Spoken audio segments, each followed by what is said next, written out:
Bien, para todos los que asistieron el día domingo, y espero, hermanos, yo ayer hablaba, de hecho, con un hermano de la congregación y le decía que no se perdiera la serie, porque hay algunos hermanos que trabajan los domingos y obviamente están impedidos de asistir. Pero tenemos hoy día, gracias a la tecnología, la oportunidad de tener incluso en el canal de la iglesia solamente la predicación.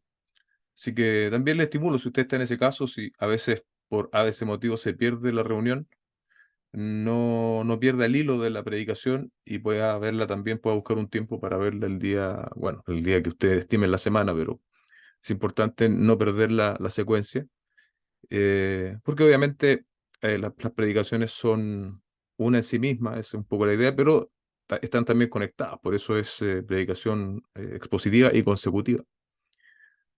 Así que bien, dicho eso, vamos a hacer la aplicación entonces de lo que compartimos el día domingo. El nombre del sermón, se los vuelvo a repetir, es Solucionando conflictos entre creyentes. Y el texto que leímos, lo recordarán otra vez, solamente dos versículos. Habíamos visto anteriormente Filipenses 4:1 y el día domingo vimos Filipenses capítulo 4, versos 2 y 3. Entonces vamos a leer. Dice así nuestro texto bíblico: Ruego a Evodia y a Síntique que vivan en armonía en el Señor. En verdad, fiel compañero, también te ruego que ayudes a estas mujeres que han compartido mis luchas en la causa del Evangelio, junto con Clemente y los demás colaboradores míos, cuyos nombres están en el libro de la vida. El primer punto que enfrentamos, yo lo llamé una alusión directa. El texto dice: ruego a Evodia y a Síntique que vivan en armonía, y esa expresión que vivan en armonía es lo mismo, al menos en el idioma original, que decir siendo del mismo sentir que antes había expresado en Filipenses 2:2, lo que no deja de llamar nuestra atención, ¿no? Em, Respondimos durante la predicación, o eso tratamos de hacer con los datos que teníamos, y con algunas implicaciones también, o conclusiones que yo les compartía. ¿Quiénes eran estas hermanas? ¿Quiénes eran Evodia y Síntique? Eh, y tal vez, espero lo hayamos logrado. Obviamente hay más material y estudios para poder hacer otras conclusiones, pero tampoco es el propósito de la predicación. Pero más importante es importante definir quiénes eran ellas, pero ahora lo más importante para nosotros es definir quiénes pueden ser hoy Evodia y Síntique, ¿sí? Eh, y, y eso es muy relevante porque nosotros mismos podríamos estar actuando. Tal vez aquí también hay que hacer un matiz.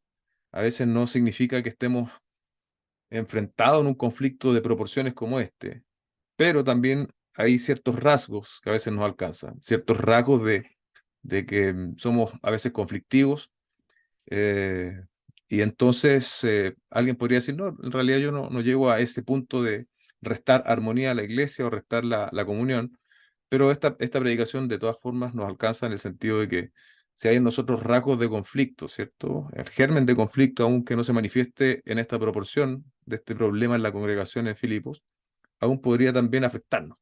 Así que también hago ese matiz porque el día domingo no lo hicimos.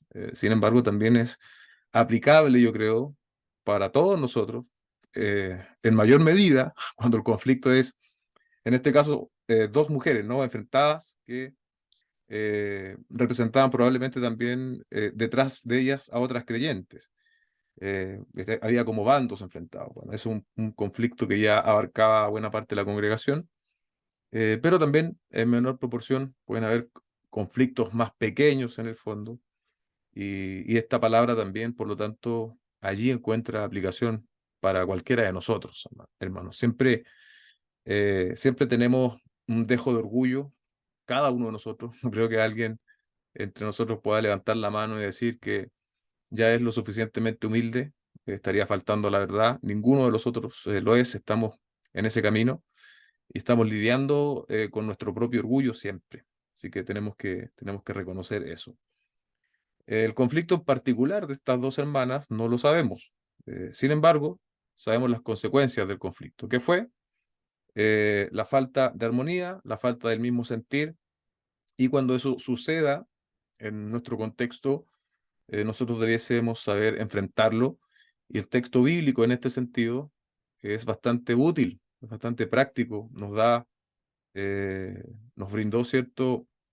Algunas cosas de manera muy clara y con dos o tres elementos, nosotros como iglesia local, e incluso si llevamos este tipo de resolución de conflictos a la esfera familiar, también es útil, es útil. Así que les animo en ese sentido también a poder aplicar este tipo de resoluciones, incluso cuando tenemos conflictos entre los cónyuges, entre los hermanos, entre el tío y sobrino, tía, sobrina, abuelos, etcétera, como sea, tratemos de llevar también este modelo bíblico a nuestras propias experiencias, entendiendo que lo que está hablando aquí es de un conflicto de iglesia, pero es claro que también este modelo es útil para otros contextos, el trabajo, otro tipo de cosas. A veces es más difícil, sobre todo cuando la contraparte no es creyente, hoy es un poco más difícil, pero no quiere decir que en alguna medida no se pueda aplicar también. Así que también eso lo añado a lo que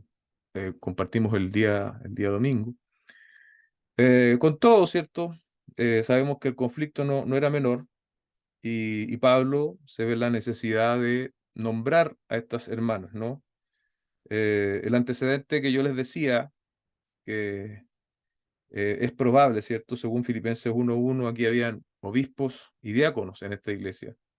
Y la conclusión que, que yo pude inferir es que es muy probable que incluso el liderazgo de Filipos no haya podido hacer frente a esta división entre estas dos hermanas, y eso de paso nos retrata un poco el carácter de estas mujeres, al menos en este punto. Había mucho orgullo, había mucha soberbia, ninguna de las dos quería dar su brazo a torcer, por decirlo de algún modo. Y cuando volvemos a Filipenses capítulo 2, ¿cierto? Versos 3 al 5, vemos con claridad justamente eh, lo que estas mujeres debían estar haciendo. O, como dice el texto, no debiesen estar haciendo, pero lo estaban haciendo. Leemos, por ejemplo, no hagan nada por egoísmo o por vanagloria. ¿Cómo se estaban moviendo Evodia y Síntique? Por egoísmo y por vanagloria. Ellas querían que sus nombres y que sus opiniones prevalecieran sobre la otra, sino con actitud humilde. Cada uno de ustedes considera al otro como más importante que a sí mismo. Es precisamente lo contrario de lo que estaban haciendo Evodia y Síntique, no buscando cada uno sus propios intereses, sino más bien los intereses de los demás. Am, y ahora, volviendo, ¿no? Y aplicándolo a nuestra propia realidad, ¿usted se imagina, iglesia, todas las personas que están conectadas esta noche, hay una linda asistencia, si nosotros viviésemos según la realidad de este texto que acabamos de leer, si viviéramos en atención a esta norma, llamémoslo así, sin egoísmo, sin vanagloria, con actitud humilde, considerando a los otros más importantes, no buscando mi propio interés, sino que buscando el interés de los demás, eh, sería un escenario casi perfecto, ¿sí? Un escenario sin conflictos, porque no vamos a estar atendiendo nuestras propias necesidades, bien digo, sino las del otro. Evodia y Síntique, siendo mujeres de renombre y de trayectoria, siendo mujeres de influencia en la congregación, hicieron lo contrario en este momento en el cual el apóstol Pablo está queriendo corregirles, ¿no? Y aquí también esta palabra es muy importante, porque el apóstol, la primera palabra que utiliza dice ruego, ¿sí? E incluso, según algún material de estudio que leía que hacía alguna referencia al idioma original, de nuevo el griego, es como que incluso el apóstol Pablo lo hubiese dicho de manera particular, te ruego Evodia y te ruego Síntique. O sea, es una cuestión muy personal la que el apóstol estaba apelando. Y como decíamos recién, el apóstol Pablo estaba casi rogándoles, como dice el texto, que por favor fueran de un mismo sentir, que por favor volvieran a la armonía, que tuviesen armonía entre ellas. Y eso nos pone a nosotros sobre la realidad de que necesitamos ser directos, necesitamos enfrentar las situaciones, pero necesitamos enfrentarlas con gracia. y muchas veces a nosotros nos falla la gracia. Somos demasiado duros para decir las cosas muchas veces. Hay algo que a veces suele también faltar en nosotros y es la falta de tino, ¿no? Eh, a veces no decimos las cosas cuando teníamos que decirlas y a veces no las decimos cómo debíamos decirlas. Entonces, el apóstol Pablo aquí a través de este verbo, ¿no? Nos da cuenta de eso, de que tenemos que tener empatía, sobre todo cuando estamos tratando con otros creyentes y no necesariamente utilizar la misma, la misma actitud frente a todo.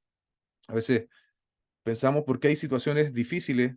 Si usted lee otros textos, se va a dar cuenta que el apóstol Pablo es muy duro y es muy directo en otras situaciones. Pero a veces nosotros queremos pretender atacar todos los problemas con el mismo énfasis, con la misma cara, con la misma potencia, por así decirlo. Y aquí el apóstol Pablo nos está enseñando a matizar, nos está enseñando que es necesario, dependiendo del contexto, dependiendo también de con quién yo estoy tratando, dependiendo del problema que está generando esto, porque una de las cosas que podíamos concluir es que no era un problema doctrinal, sino más bien era un problema conductual, ¿sí? Si el problema fuese doctrinal, ya conocemos nosotros al apóstol Pablo, ¿no? Cómo él se comporta. Pero el problema aquí era más bien conductual entre estas dos mujeres. Entonces, todas esas observaciones que estoy compartiendo son muy importantes, hermanos, que nosotros las tengamos en consideración, porque conflictos entre nosotros los han habido en el pasado y con toda seguridad vamos a tener conflictos también en el futuro.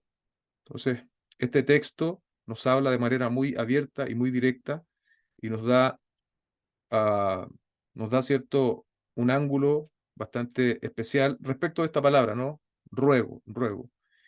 Y es también el sentir que nosotros debiésemos compartir. Y bueno, yo acá anotaba algo más. Decía, en ocasiones tenemos siempre, lo mismo que les compartí recién, la misma herramienta, dureza, confrontación, que por cierto tiene un lugar y en otro sentido también eh, la otra, el otro problema que a veces tenemos, la otra distorsión, esa era la palabra que buscaba, es que queremos hablar con una gracia, pero es una gracia que no llega a ser, que nos llega a confrontar. Entonces, queremos buscar tantas palabras adecuadas que a veces no llegamos al meollo del asunto. Eso también debemos cuidarnos. No es capaz de conducir a la verdad, esa gracia desvirtuada. La gracia del Señor sí, va a llevar siempre a la verdad, pero una gracia que intenta ser tan amable que en esa amabilidad no es capaz de abordar el problema. También, ahí yo creo que también son los dos polos, ¿no? La dureza y una gracia malentendida que no es capaz de confrontar con la verdad.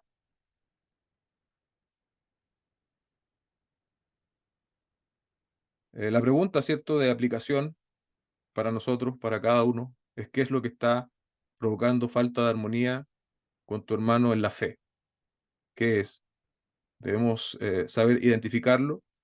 Como yo decía antes, no solo en conflictos importantes como los que describe el texto, sino también en conflictos que son menores, porque existe la posibilidad que un conflicto menor que no se enfrenta del modo adecuado, en el momento adecuado, comience a desarrollarse y a crecer más con el tiempo. Entonces, aún nuestros pequeños conflictos y pequeñas diferencias, nosotros debiésemos enfrentarlas. Si somos hermanos en la fe, según el texto nos está mencionando esta noche. Hay algo que yo quiero expandir, y aquí sí esto es algo que yo les hablé la semana pasada incluso. No deberíamos pensar tanto cuando vamos a arreglar nuestros conflictos en lo que el otro tendría que hacer. Nosotros cuando estamos frente a un conflicto, tal vez lo primero que está en nuestra mente es que, no, pero es que el otro es el que tiene que responder, el otro es el que tiene que pedir perdón, el otro es el que se tiene que mover, yo solo tengo que esperar para que me vengan a pedir perdón. Pero si queremos ser como fue nuestro Señor, como es el carácter del creyente, del cristiano, más bien debemos pensar en lo que nosotros tenemos que hacer, el movimiento que nosotros tenemos que hacer para que el conflicto se pueda solucionar. Estuve buscando precisamente en las clases, porque yo les hablé la semana pasada del poder del uno.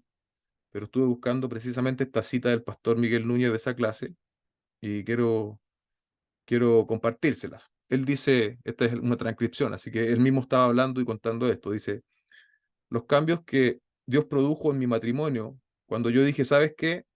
No tiene que ver contigo, tiene que ver conmigo, monumental.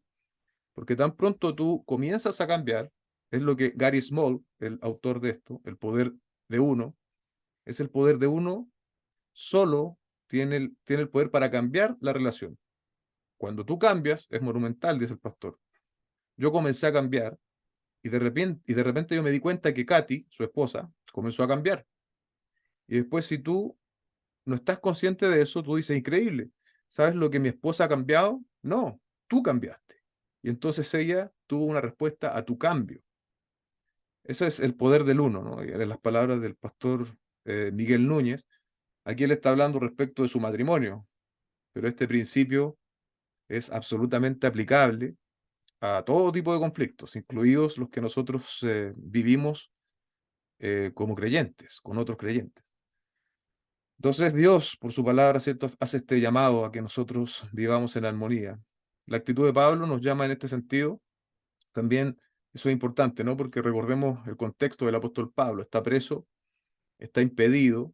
Entonces él utiliza con sabiduría primero lo que él puede hacer, es llamar la atención de estas hermanas, no con dureza, sino con un ruego, pero por otro lado también las nombra, ¿sí? No es un llamado indirecto. Él no dice simplemente hago un llamado a las hermanas que están en conflicto, sino que directamente las nombra, ¿sí? Entonces, está el ser directo, pero también está el llamado de la gracia a través de ese ruego en esa palabra, ¿no?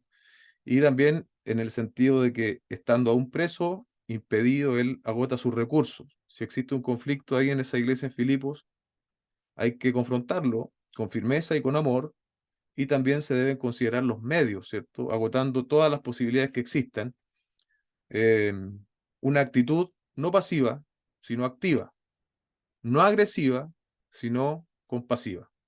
Esa es una buena idea. Una actitud entonces para resolver nuestro conflicto, no pasiva, sino activa, no agresiva, sino compasiva. Así tenemos que movernos nosotros cuando tengamos conflictos. El segundo punto, ¿cierto? Mediando con gracia, y aquí hablamos en el verso 3, en verdad, fiel compañero, te ruego que ayudes a estas mujeres que han compartido mis luchas en el Evangelio. Otra vez, ¿cierto? Esta palabra ruego parece repetirse, sin embargo, en su lenguaje original es una palabra diferente. Aquí ya no es una petición, no es un ruego literalmente, sino que es más bien una petición particular que el apóstol Pablo está haciendo a este hombre, que se llama, o más bien él denomina, algunos piensan que es un nombre propio, pero casi todos están de acuerdo que es más bien como una especie de calificativo nomás, fiel compañero. ¿Cuál era esa petición? Que ayudara a estas mujeres. O sea, el apóstol nombra directamente, lo hace con gracia, pero también ahora él contempla la ayuda de un tercero. Dado que él no iba a poder estar allí, contempla la ayuda de un tercero, y aquí aparece también otra figura u otra participación, que hemos hablado de Body Sintique, las mujeres del conflicto, hemos hablado del corazón del apóstol Pablo, un corazón pastoral, directo, pero aquí aparece un cuarto incluso, que es precisamente este hombre fiel compañero, a quien se le pide que intervenga o que ayude a estas mujeres. Lo que quiere decir que en los conflictos Dios también necesita obreros, amén, que estén dispuestos. Y de manera particular, ¿qué es lo que tenía que ser este hombre? Bueno, tenía que estar allí. Hermanos, tenemos que estar allí. No podemos ser usados por Dios en este sentido para resolver conflictos si no estamos. Entonces tenemos que ser parte de la iglesia local, tenemos que ser conocidos por nuestros hermanos, tenemos que estar dispuestos y disponibles, obviamente en la medida que nos es posible, pero tenemos que estar. O sea, si, por ejemplo, tú puedes incluso hoy día em, reconocer que tienes ciertas características para utilizar, o más bien para usar o ser un mediador en un conflicto. Tienes el tino, el aplomo, el conocimiento, la gracia, y entonces tú tienes que estar, porque si tú eres un desconocido entre tus hermanos, imagínese que este hombre hubiese sido un desconocido para Evodia y Sintik. ¿Hubiese podido ayudarles? Definitivamente no. Este hombre tenía que estar disponible. Y lo otro que también inferimos del texto es que este hombre tenía que tener un testimonio, un carácter que lo respalde, y que fuese una muestra, ¿no? ¿Se imagina usted si fiel compañero hubiese sido un pendenciero más, un peleador de estas personas que les gusta ganar las discusiones? No servía, hermano, no calificaba. Entonces hay cierta calificación, hay ciertas características que debe tener ese que Dios va a llamar a ser un mediador en un conflicto. Probablemente, ¿cierto? Algunos estudiosos dicen que era un anciano.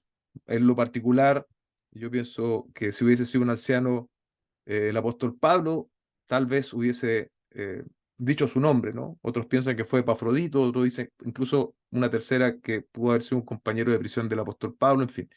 Pero no lo sabemos, no lo sabemos, y ese no saberlo también nos ayuda a nosotros, porque no quiere decir que precisamente a quien Dios va a utilizar, por ejemplo, va a ser, no, el pastor es el que tiene que mediar. Sí, puede ser muchas veces, puede ser que sea el pastor que tenga que mediar en situaciones como conflictivas, pero no siempre. De pronto quizás va a ser uno de los diáconos, de pronto puede ser tu hermano o hermana. Entonces tenemos que cultivar el carácter. Y si usted se fija, no es que tengamos que cultivar el carácter del mediador. Lo que nosotros tenemos que hacer es cultivar el carácter de Cristo. Si usted cultiva el carácter de Cristo, usted va a estar en condiciones para mediar, para mediar. Sin lugar a dudas pueden haber dones particulares allí también operando, no, no lo quiero desconocer, pero si en un punto tal vez no hay nadie más que pueda hacerlo, lo que nosotros sí debiésemos estar comprometidos en estar reflejando el carácter de Cristo, de modo que podamos ser útiles en determinados momentos.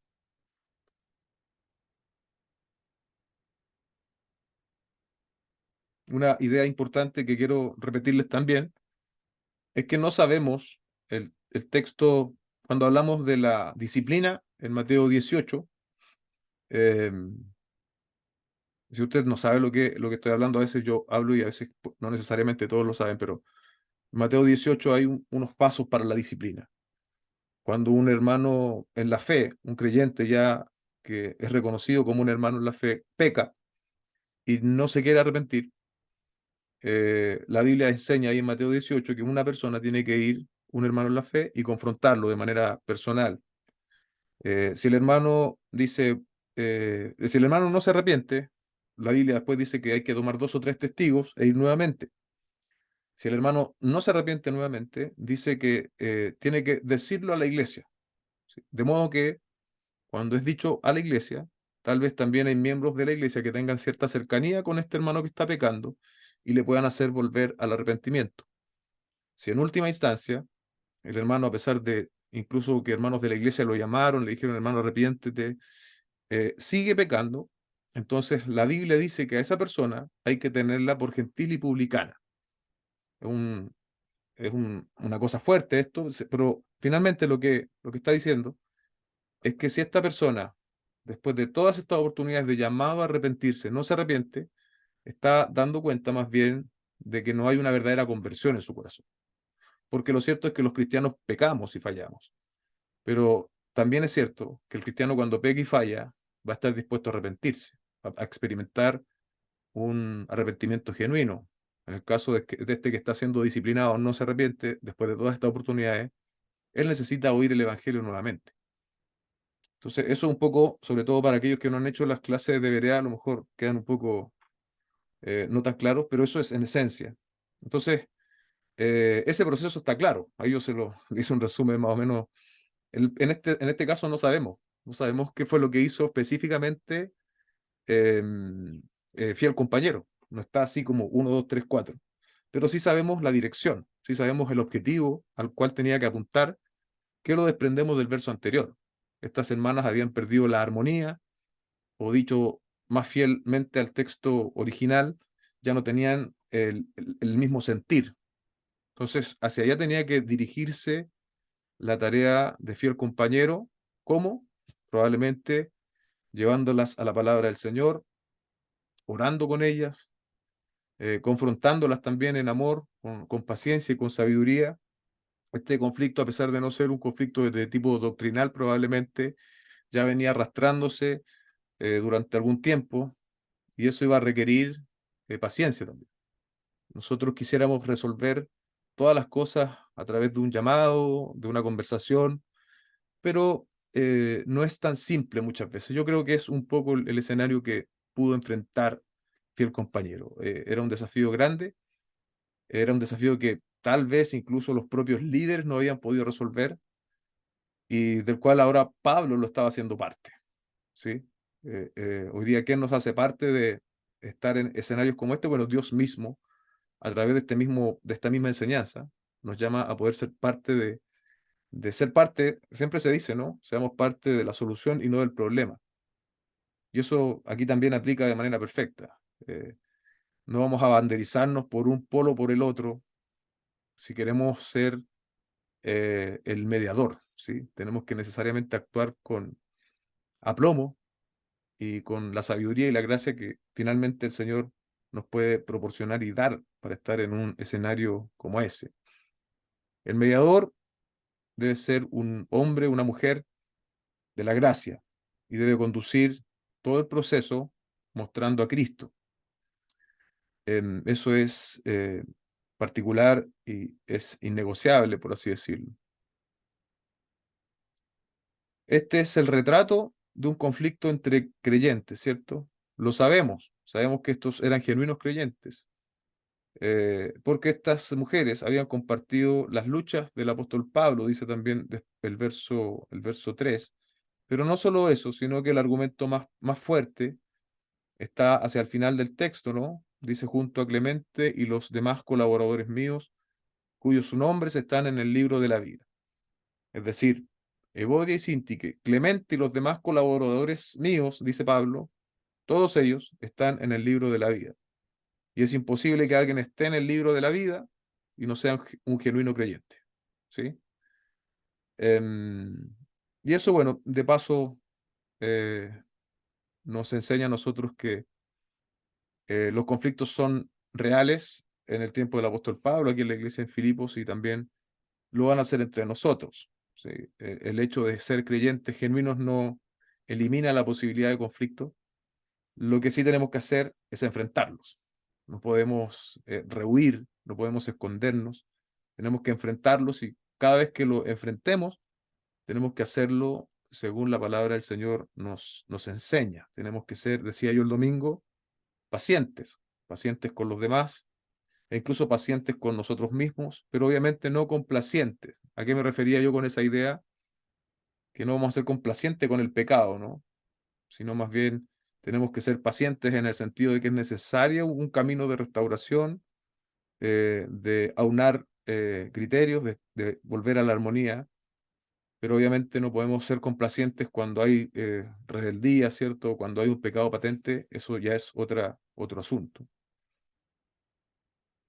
En ocasiones, anoté yo esto, en ocasiones pensamos que el tiempo es capaz de llevar todo a su cauce. Gran error. Ahora, aunque el tiempo tenga cierta participación en resolver un conflicto, como que dejar las cosas a su tiempo y que el tiempo las va a solucionar, eh, Pablo no hubiese dicho a compañero fiel que ayude a estas mujeres. Simplemente las hubiese nombrado y hubiese dejado que el tiempo arreglara todo. No, el tiempo no arregla nada. Es necesario, a pesar de que se requiere el tiempo, en ese tiempo es necesaria la conducción. En ese tiempo es necesario que exista una persona que pueda también mediar y llevar a la unión, a la comunión necesaria. Y debemos mirar esta situación con humildad, les decía yo el día domingo, porque hoy día, y esto también lo muestra el caso de Bodhi y Sintique, decíamos que eran fundadoras probablemente de la iglesia en Filipos, así de invertidas y comprometidas estaban con el Evangelio, y sin embargo, al tiempo después, estaban al frente de un conflicto de proporciones dentro de la iglesia de Filipos. este es el escenario, el panorama de Body Synthique, pero también podría ser mi caso el día de mañana o el tuyo. Entonces también ese es un llamado a la humildad y a entender de que el más maduro y capaz de nosotros, el más comprometido, aún es demasiado débil.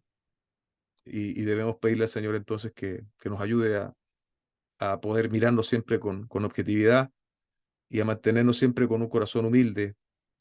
Cuando el día de mañana tal vez me toque ser confrontado, o te toque a ti ser confrontado por una actitud, pueda recibirlo como un acto de amor de la otra persona y no como que la otra persona me quiere incomodar o me quiere molestar. Yo creo que entre mayor madurez alcanza una iglesia local, probablemente mayor interacción, o al revés, entre mayor interacción de conducir, conducirnos y de ayudarnos y de exhortarnos y de corregirnos, eso, y que lo podamos tolerar sin molestarnos, eso va a hacer que la iglesia vaya creciendo y madurando, ¿sí? Y yo creo que así debe funcionar. Pero si nosotros somos demasiado sensibles y que muchas veces pensamos que alguien nos dice algo para incomodarnos o porque está desde su punto de vista, que también podría ser, ¿no? Por eso es importante establecer la norma a través de la escritura y no a través de nuestras subjetividades, no lo que yo pienso, lo que yo siento, sino que lo que la Biblia nos enseña. Y desde allí conducirnos, ayudarnos, amonestarnos, exhortarnos, corregirnos. Y ojalá lleguemos, iglesia, a un punto en el cual tengamos tal confianza los unos con los otros, que podamos hacerlo así. Imagínense eh, si hubiese esta, estos nexos entre nosotros, cuánto creceríamos, sobre todo si aceptamos la corrección en amor y damos corrección en amor. Eh, creceríamos mucho. Así que también es una buena aplicación para nosotros en el aceptar muchas veces que ser corregidos, ayudados y también en algún punto ayudar a otros para, para hacer ver a otros, ¿cierto? Cuando tal vez están algo desviados, por así decirlo, o presentando conflictos que están restando la armonía. Les repito esto del libro La vida, ¿no? En esta definición de John MacArthur, es interesante, ¿cierto? Un documento divino en que están registrados los nombres de todos los que Dios ha escogido para salvar y que, por ende, poseerán la vida eterna. Bajo ninguna circunstancia él borrará esos nombres, como lo hacían algunos oficiales civiles a personas indeseables en su desempeño público. Por eso es que hay otros textos ahí en Apocalipsis que dice, y borraré, ¿sí? Aludiendo a esa realidad, a que en esa realidad de contexto, eh, las personas que tenían un mal comportamiento eran borradas, ¿sí? Pero el Señor dice que Él no va a hacer eso, ¿sí? Una vez que estás en el libro de la vida, el Señor no lo va a hacer. Y es por eso que decimos que Bodhi y Sintique, en este argumento, efectivamente eran creyentes, ¿sí? No simpatizantes, no creyentes que aparentemente se habían convertido, pero al final no, eran genuinas creyentes con dificultades, que requerían ser confrontadas con la palabra, requerían la gracia, la verdad, y requerían una conducción, ¿sí? Una idea ya final es que Dios nos perdonó, ¿cierto?, en Cristo a cada uno de nosotros un mar de pecados. Dios nos perdonó en Cristo un mar de ofensas, hermanos. E incluso lo sigue haciendo a través de su evangelio hoy. Y a veces nosotros no queremos perdonar eh, una salpicadura. Nuestros hijos, los dos, tienen algo. Cuando se van a lavar las manos, vienen y nos echan agua así. A mi esposa y a mí nos hacen así, agua, agua, y se matan, se mueren de la risa. Yo, así pasa a nosotros. El Señor un mar, imagino, un océano de pecado, el Señor lo perdonó a través de la obra de su Hijo Jesucristo en la cruz. Y nosotros no queremos perdonar esa picadura que a veces nuestros hijos nos hacen a modo de juego. Tenemos que perdonar, iglesia. Tenemos que perdonar porque el Señor nos ha perdonado una deuda impagable. Tenemos que, por lo tanto, hacer un reflejo consistente de ese amor que Dios nos ha dado. Amén. Así que bueno, esa es un poco la aplicación de Body Synthi que yo sentí, hermano. De hecho, cuando empecé a trabajar un poco en esta aplicación, eh, el sermón para mí fue una aplicación completa. predicar este sermón es como que el sermón por completo es una aplicación desde que se comienza hasta el final. En un sentido es muy práctico, por eso digo esto. No sé si alguien quiere comentar algo, agregar algo respecto de esto en particular, ¿no? Respecto de la aplicación de este sermón, tiene que solamente abrir su micrófono y decirlo.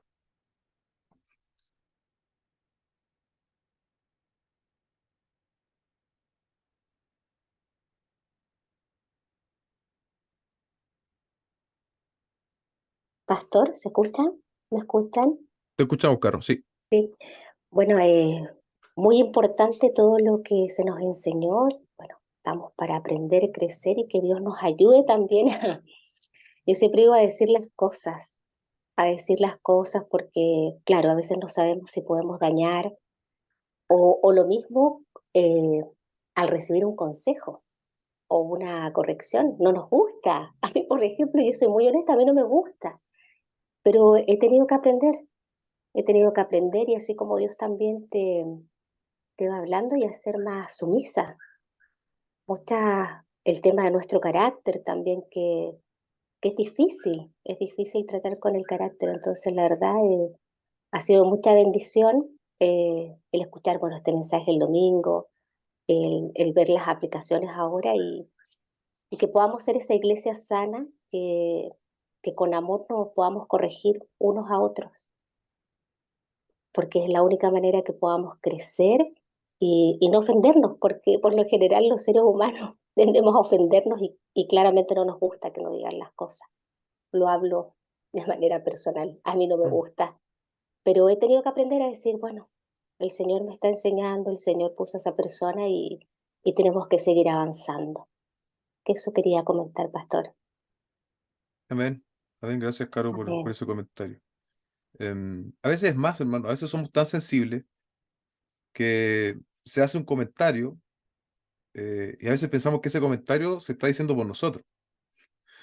Es como una alusión que se está haciendo directamente a nosotros y ni siquiera la persona que la hace estaba pensando en nosotros, sino que eh, nosotros nos sentimos atacados y tal, por lo que tú decías, Caro, porque tenemos nosotros eso, tenemos de a veces somos muy sensibles. Entonces, si queremos crecer como creyentes, como hermanos en la fe, tenemos que ir, de cierto modo, desarrollando eso.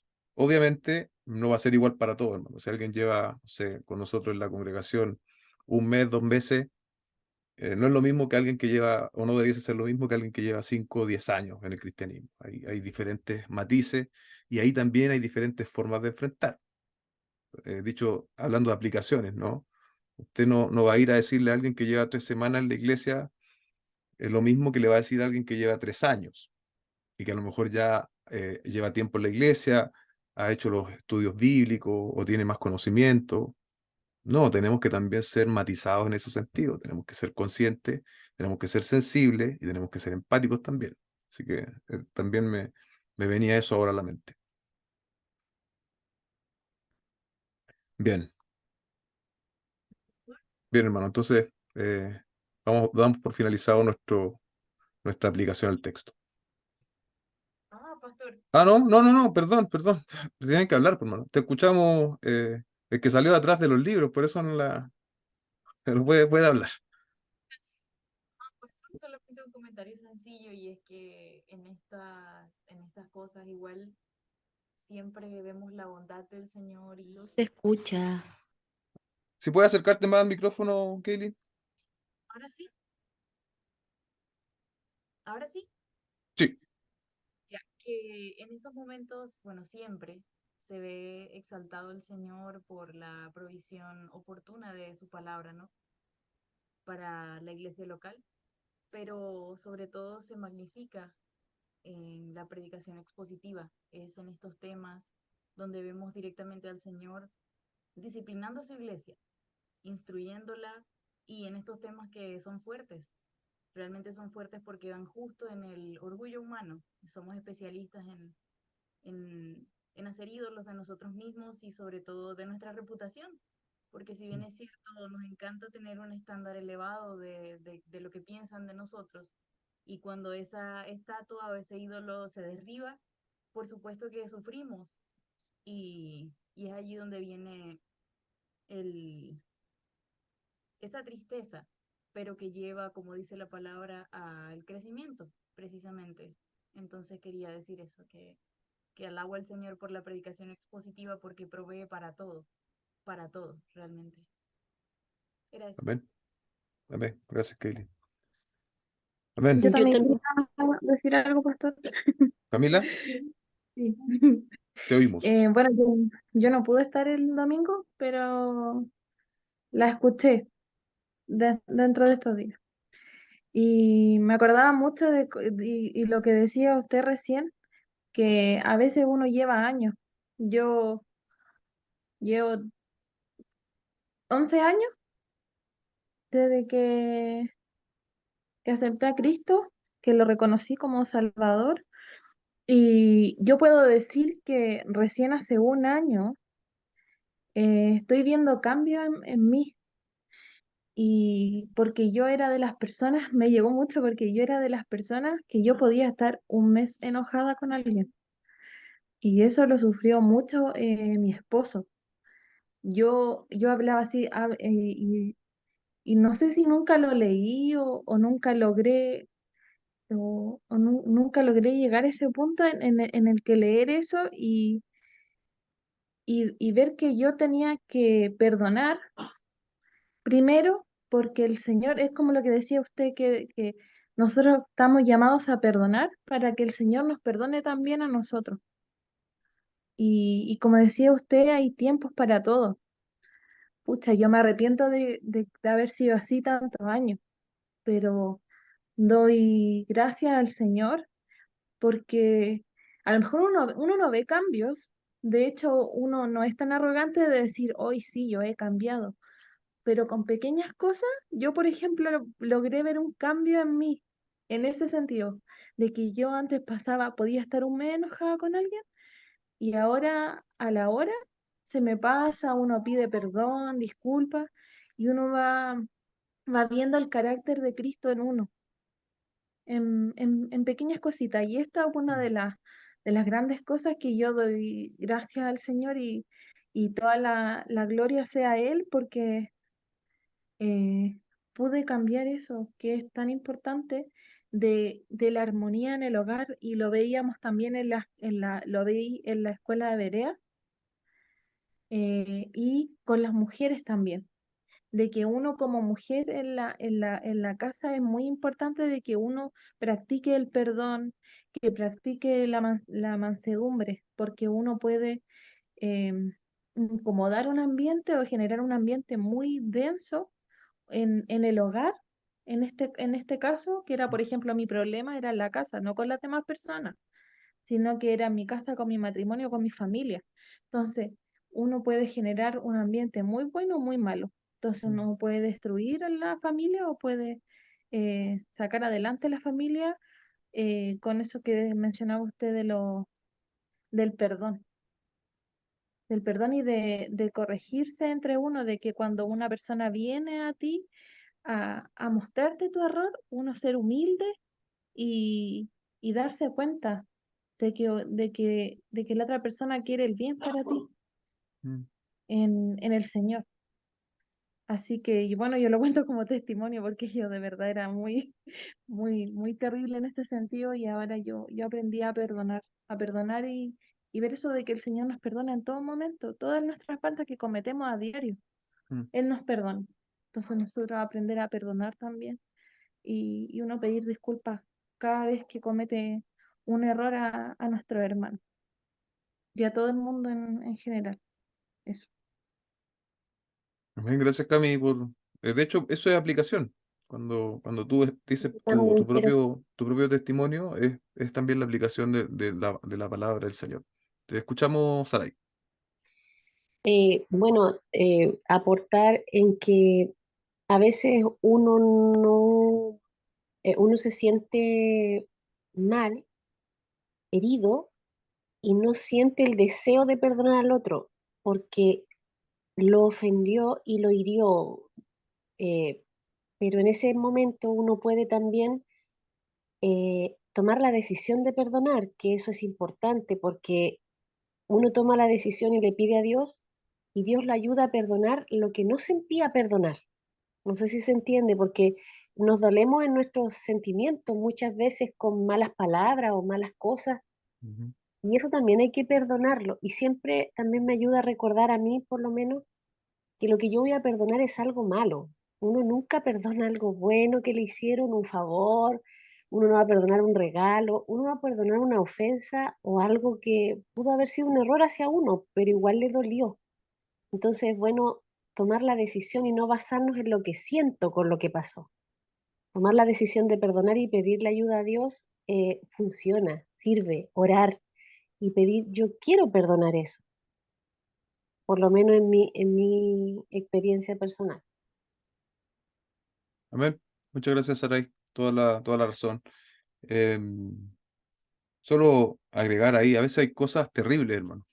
A veces hay gente que pasa por cosas terribles y eh, ahí también el perdón y el mismo principio que compartía Saray sirve. O sea, nosotros podemos decir, eso es imperdonable, pero sin embargo, cuando nosotros estamos en la fe, cuando estamos en Cristo, cuando se nos ha revelado esa realidad de que a mí se me había perdonado mi pecado, que yo soy un vil pecador y el Señor me perdonó, eso me proporciona a mí la base, por así decirlo, para yo también perdonar. Pero sí hay situaciones muy difíciles, probablemente hablando del proceso que llevó Fiel Compañero adelante, ¿no? Y ahí va a ser un camino para poder hacerlo. No es imposible, no es imposible. Pues, si yo les pregunto, ¿hay algo imposible para Dios? Al menos cuando, hablando de esto, ¿no? Yo creo que nadie podría decir no. Para Dios no hay nada imposible. O sea, ¿hay algo imposible de perdonar? Y ahí yo sé que todos estamos pensando en cosas terribles, ¿cierto? Difíciles.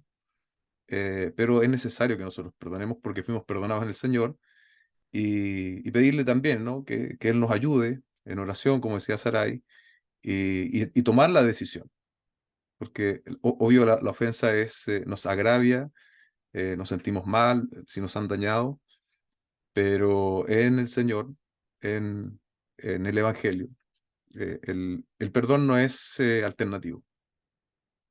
Si hemos sido perdonados, vamos a tener que perdonar. Eso es así, no hay alternativas, por así decirlo.